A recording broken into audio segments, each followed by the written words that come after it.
The Enchanted Egg by Peggy Burrows, illustrated by Elizabeth Webb, or Marjorie Cooper. A fuzzy yellow duck was the first to find the mysterious egg. He was crossing the green meadow on his way to Pussy Willow Pond for a swim, and there it was, lying in the deep grass under a clump of daisies. "Oh!" he cried. "What a beautiful egg!" He waddled all around it, staring and staring. It was a lovely coral pink color, with sparkly stars and tiny bluebells painted on it, and bands of squiggly white icing going up and down. "Now, what do you suppose is inside?" he wondered. Mrs. Robin was spring cleaning her nest in the old apple tree. "Come and see the big, beautiful egg!" cried the fuzzy yellow duck.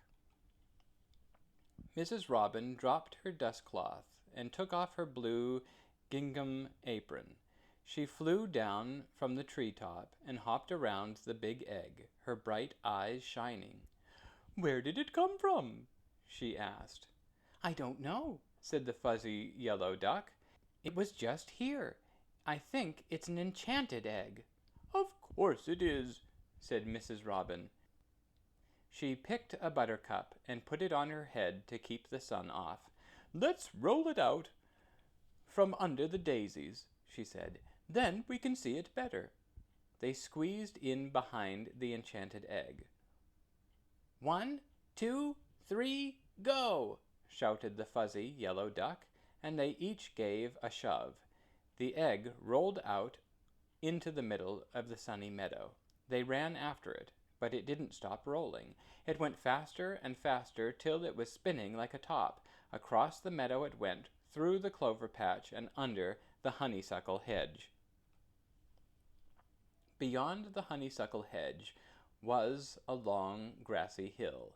An elf named Dinky lived at the bottom of the hill, in a wee house under a mushroom, and beyond that was the deep pine wood. Zip! Zoom! The egg rolled on down the hill, heading straight for Dinky Elf's wee house under the mushroom. Dinky was rocking in his little rocking chair, feeling very lonely and wishing that something terribly exciting would happen. And just as he was wishing, the crash came. Bumpity boom bang! The enchanted egg struck against the door of Dinky's little house.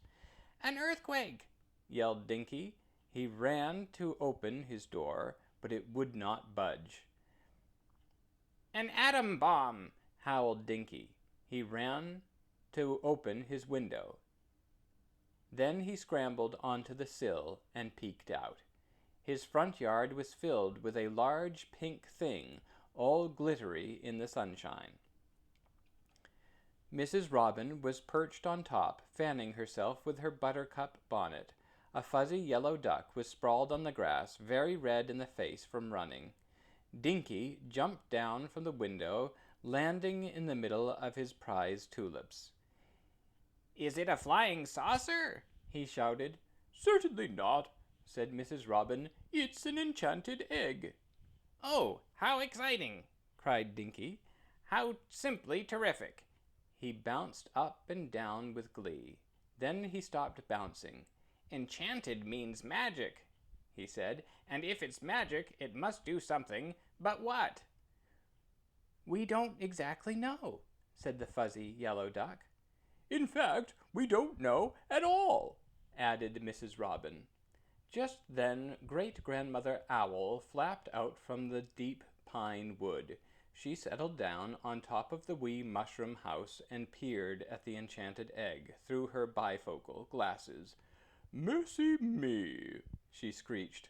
"I haven't seen an egg like that since I was a girl. I wonder what picture is inside." "Picture?" cried Dinky, Mrs. Robin, and the fuzzy yellow duck. "There are always pictures inside of enchanted eggs," said the Great-Grandmother Owl. "Little scenes such as flowers, waterfalls, and fairy palaces. Just roll it over and look in the window." So they all pushed and pushed, The enchanted egg rolled backwards, and they found a little round window with its frame of squiggly white icing all around it. Everyone crowded up and peered inside. "Oh, how marvelous! How simply super!" shouted Dinky. "I can see a castle with tall towers." "I see knights in armor riding white horses," cried the fuzzy yellow duck. "I see a fairy princess on a balcony," whispered Mrs. Robin. They looked at the lovely scene for a long time. Then Great-Grandmother Owl said it was time for her to go home. "If you don't mind, I'd like to stay a while," said Mrs. Robin wistfully. "So would I," said the fuzzy yellow duck. "Oh, please do," cried Dinky. "We'll have a picnic." He skipped into his wee house and came back with cookies and milk and a red-checked tablecloth. Then he spread the cloth on the green lawn beside the enchanted egg. "I just love picnics," he said, "but I've never had one because I didn't have any friends to invite." "And now you've got me," cried Mrs. Robin. "And me too," quacked the duck. They sat cross-legged on the lawn and ate their cookies and milk, and they kept looking at the wonderful picture inside the enchanted egg. The knights went on riding their white horses beneath the castle, and the fairy princess looked down from the balcony. Overhead the stars came out one by one. The end.